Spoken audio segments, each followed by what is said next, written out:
Olá, tudo bom? Hoje nós vamos falar sobre As Três Irmãs de Chekhov.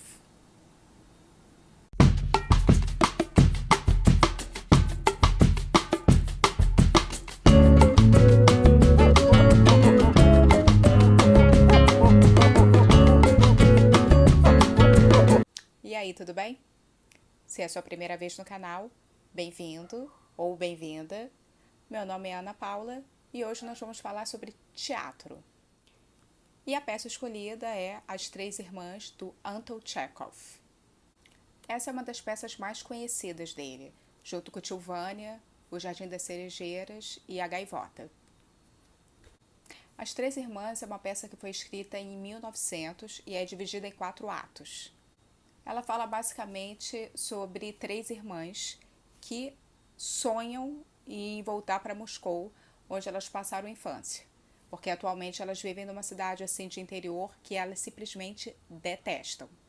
As três irmãs são Olga, que é a mais velha, que tem 28 anos e é professora no liceu da cidade e que está quase se tornando diretora por insistência da diretoria do liceu, mas ela não quer isso para a vida. Na verdade, ela não gosta muito de ensinar, né? Ela já está querendo fugir daquela vida e ela não é casada. E a gente sabe que naquela época a pressão para se casar era muito grande. E então ela se sente o tempo todo pressionada e não quer aceitar esse cargo de diretora justamente porque ela pensa em voltar para sua querida Moscou.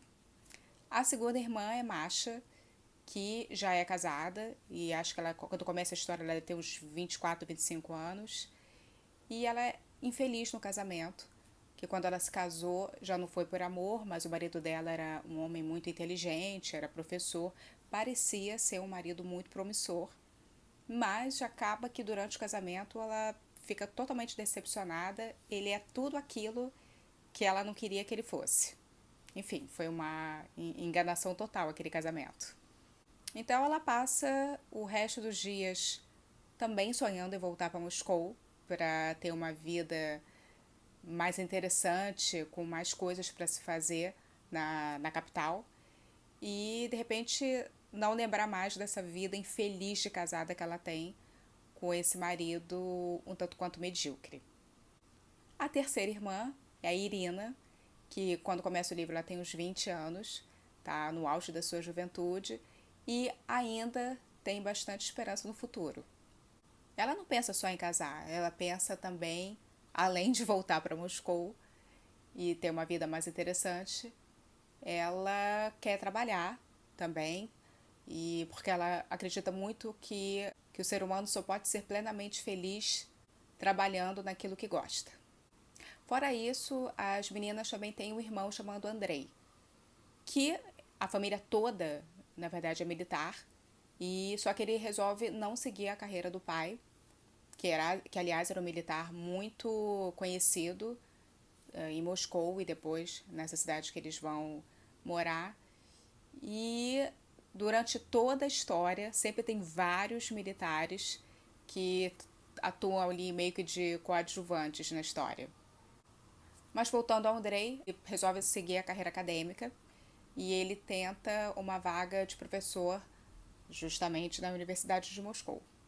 Como é bem comum na obra de Chekhov, o silêncio é como se fosse um personagem à parte.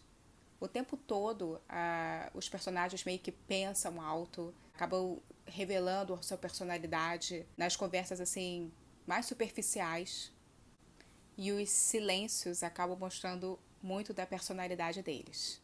Como o texto de Chekhov era bastante realista, a gente consegue ainda fazer um paralelo do que os personagens passavam naquela época com os dias de hoje. Tipo, insatisfação no trabalho, o sentimento de tédio, de não estar fazendo alguma coisa importante na sua vida, uma sensação de não pertencimento nesse mundo. Ao longo da peça, os personagens acabam simplesmente seguindo a vida e vendo seus sonhos cada vez mais distantes, como a possibilidade de morar em Moscou. Olga acaba se conformando e aceita o cargo de diretora na escola e acaba não se casando.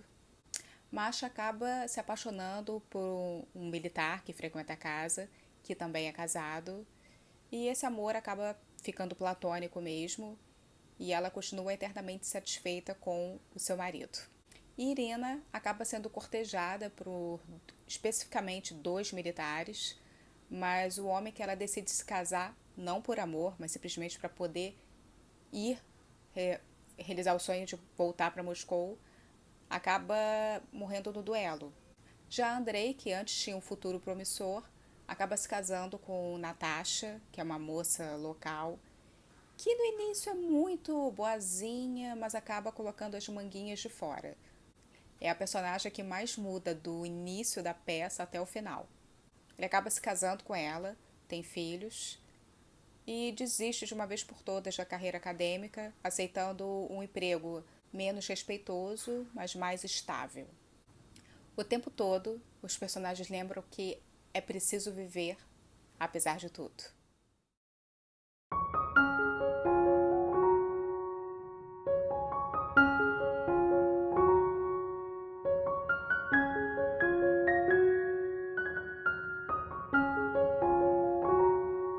O Chekhov veio de uma família pobre, mas apesar de ter também uma saúde frágil, lutou bastante e conseguiu se formar em medicina.